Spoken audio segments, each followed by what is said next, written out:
This is Stephen Foster at the John Hansard Gallery on the occasion of Ruth Maclennan's exhibition Anarcadia. This is a new film that's been commissioned by John Hansard Gallery with the film and video umbrella.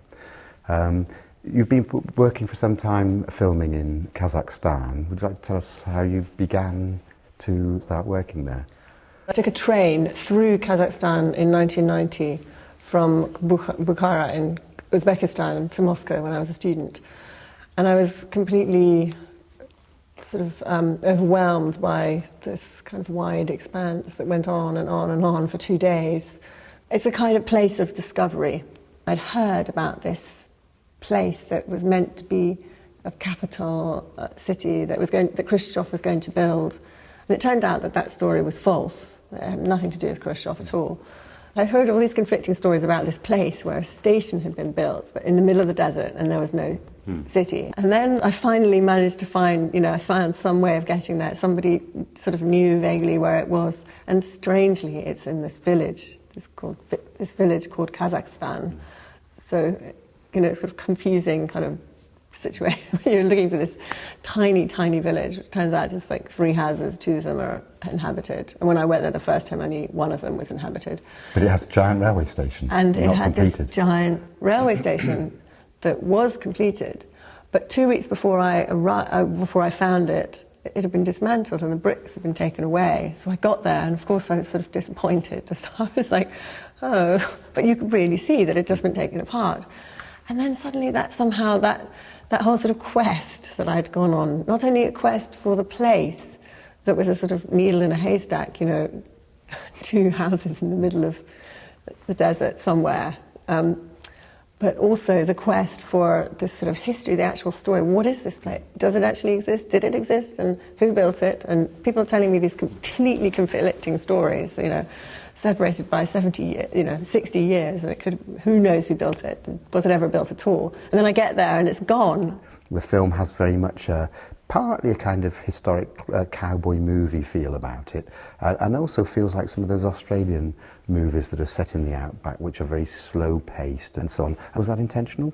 When I arrived at this village, so it's not really, it's called the village of Kazakhstan, but it's not a village, it immediately felt to me like a film set. It was extraordinary. It had these long kind of poles in the desert where the railway track should have been.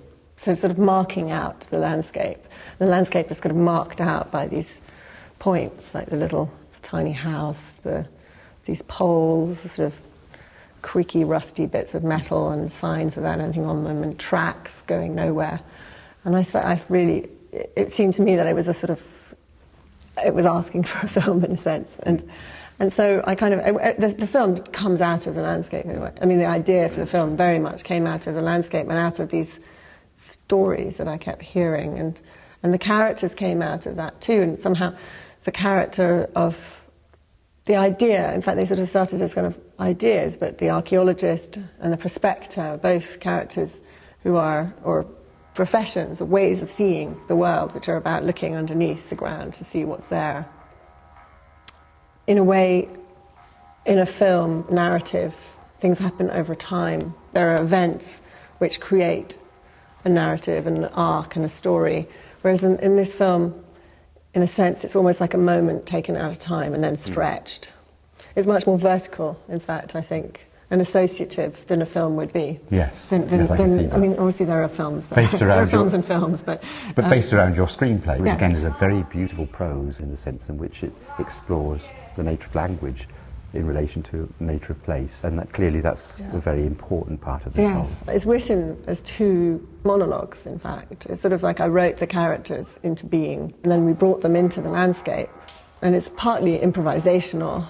And although they're coming from very different perspectives, they're both on some kind of quest, and in fact they're both kind of not able to be in the place in a way. I had this long sense, and I don't know, there's this kind of desire to sort of immerse yourself in it and to be part of it and to somehow authentically be part of this landscape, but you can't be.